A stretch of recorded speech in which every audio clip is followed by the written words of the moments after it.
Good morning all, another walk to work.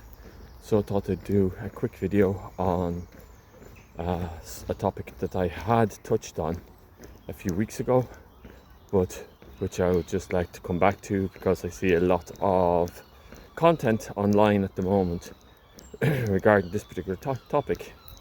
And the topic in question is the MAGA movement in the United States. So I had done a video talking about how Irish people respond to MAGA, what our perception of it is, and in particular the case of a MAGA tourist who went to Northern Ireland and didn't get a very good reception. So at the moment there's quite a few people who have been ardent supporters of Trump, having voted for him 3 times, who have now decided that Trump is not for them. Finally, deciding that maybe his rhetoric and his promises and his commitments were all a whole load of hot air in order for him to gain power. These individuals have been making it very clear that they are not getting a very warm welcome back into the mainstream, and that a lot of people in the United States are still very angry and very put out with them. This is something that in Ireland we have had to tackle in the past, most notably when we became independent from Britain. And in that case, there was a large minority in what would later be known as the Irish Republic and what was then known as the Irish Free State, of people who saw themselves as British, who saw themselves as citizens of or subjects of the Crown, and who did not see themselves as being part of an Irish nation. This group we know today as Unionists, and they were predominantly, but not all, of the various Protestant groups that emanated out of the UK in the past, both Scotland and England. Now, these groups were initially treated with, of course, suspicion during the time of our War of Independence, and there was a good few cases of their family homes being attacked and them being driven off their land, particularly those of the remnant of the landed aristocracy, also known as the ascendancy. The most famous case being in Dunmanly in County Cork, where 13 people who saw themselves as from this group were killed by the Irish Republican Army. Of course, that case is questioned as to whether it was a political or a religious killing. On the whole, however, when we did become an independent state, most of these groups were welcomed into integrating into Irish society. A lot of Protestant Unionists emigrated to Northern Ireland or went to Britain, but the Irish Taoiseach at the time, the Irish Prime Minister, a guy called Cosgrave, made it very, very clear that he saw, and the Irish government saw, this new Irish state as being inclusive to all faiths, and made a good effort to try to have Protestant representation both in the lower house on Dáil Éireann and in the upper house on Seanad. This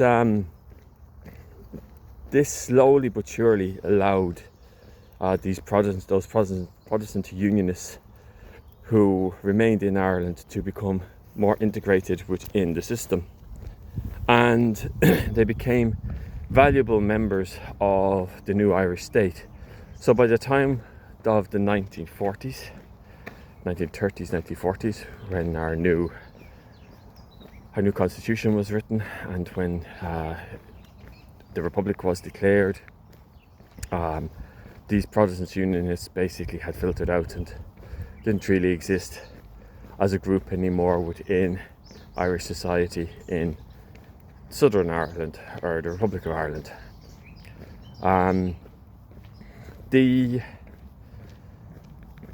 How does this reflect back to MAGA? Well, first off, you can't make a direct comparison, because in this situation you're talking about religion as well being a dividing point. Something which is not really evident in MAGA itself, although a lot of people do describe MAGA as a cult. It doesn't have the same weight as an organised religion would have.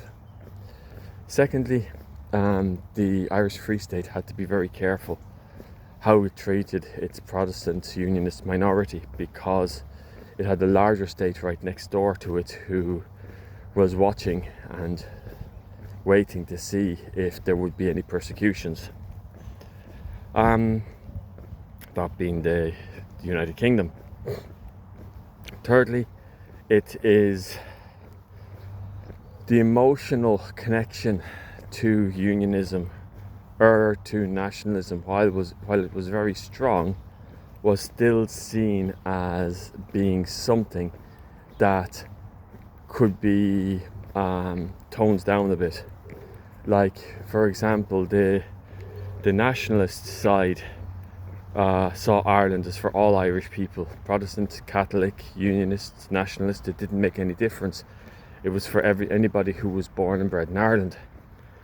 And so violence against the Unionist minority was seen as violence against other Irish people, which went contrary to their philosophy of having Ireland for everyone. This, on the other side of the coin, the Unionists knew that they were in the minority and knew that they had to try to integrate if they wanted to remain in the state, and also knew that they needed to be very, very careful just in case any mishap would turn against them. Finally, there was the fact that there was a relief valve, that being Northern Ireland or Britain, which is quite close by, and anybody who really did not want to live in a free Irish state could always move to either of these jurisdictions.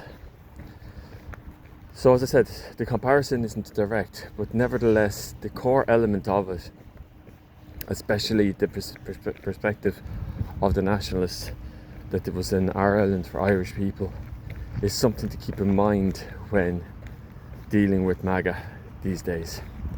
The last thing you want is for these divisions which cause MAGA to come about to get stronger and stronger and deeper. The Americans have had a situation before where there was dissident groups that went against the trend of the majority, and these groups ended up causing quite a bit of problems later on. What I'm talking about here is the remnant of the Confederate States of America, those who supported that, and how they developed into things like the Ku Klux Klan. So you need to be careful, that's what I'm saying. I don't say to forgive and forget, because you're not going to get to that stage. I don't say to welcome with open arms, because that is way down the line. At the moment, MAGA seems to be eating itself apart from the inside out, and until that process is finished, then you can see about how to integrate what remains behind back into American society, so you can all actually live reasonably okay together. The political system in the United States doesn't really help matters. The two-party system makes for very aggressive politics, and also you've got other elements such as the Christian national movement, problems with things like racism, and the fact that a lot of people are just not going to leave MAGA no matter what happens. So at the end of the day, MAGA is something you're going to have to deal with for the foreseeable future, and how America deals with it is going to be an interesting case. We'll just have to see how it works out. But for right now, my advice personally, for if you want to hear it, and of course it's completely up to yourselves as to whether or not you want to take it, is that treat people with respect, genuinely accept the fact that they have returned and they have turned their back on MAGA, but say to any who claim to do so, right, prove it. The proof is in the actions, not in the words. Anyway, have a very nice day, and hopefully making another video later. But take care. Bye bye.